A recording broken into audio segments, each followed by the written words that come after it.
हाल ही में एक पॉडकास्ट में सिने इंडस्ट्री की पूर्व जर्नलिस्ट पूजा ने कई तरह के दावे किए हैं जया बच्चन, अमिताभ बच्चन और रेखा को लेकर, तीनों के बीच विवादित रिश्ते को लेकर।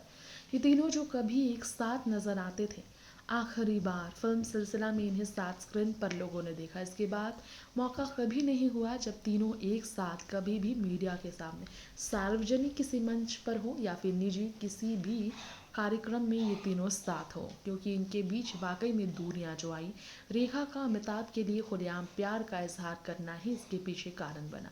यार पूजा इस बारे में क्या कहती है? पूजा सरवन जो जर्नलिस्ट है सिने इंडस्ट्री की, उन्होंने कहा, जब चर्चा रेखा अमिताभ के प्यार की फिल्म दो अनजाने के हिट होने के बाद फिल्मी गलियों में होने लगी, बॉलीवुड की गलियों में होने लगी, तो इस चर्चा के बारे में जया बच्चन तक बात पहुंच गई। जी हाँ, कहा जाता है कि जब ये सुनने को आया जया बच्चन को कि और अमिताभ रेखा उनके पति अमिताभ बच्चन पर डोरी डाल रही है, कुछ इनके बीच है, तो जी ने सबसे पहले तो रेखा जी को अपने घर पर लंच के लिए बुलाया। पूजा ने कहा, जया जी ने जैसे ही सुनी ये बात कि रेखा अमिताभ के बीच कुछ है और बॉलीवुड की गलियों में से खिचड़ी पकानी शुरू कर दी गई है, तो जाहिर सी बात है उनके घर में इस बारे में चर्चा तो ही होगी।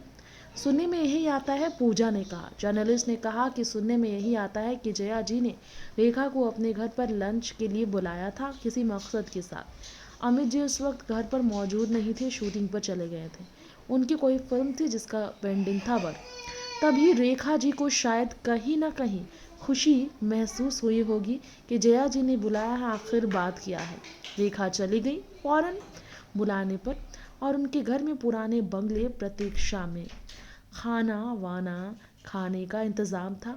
रेखा लेकिन वहाँ खाना पीना खाने के बाद जब निकली वापस, तो निकलते वक्त जया बच्चन ने उनसे सिर्फ 2-4 लाइनों में उन्हें कुछ कहकर विदा किया। कहा, देखिए रेखा जी, ये ना भूलिएगा कि अमित जी मेरे पति हैं और मेरे ही रहेंगे, और ये बात भी मत भूलिएगा कि वो डॉक्टर हरिवंश राय बच्चन के बेटे हैं।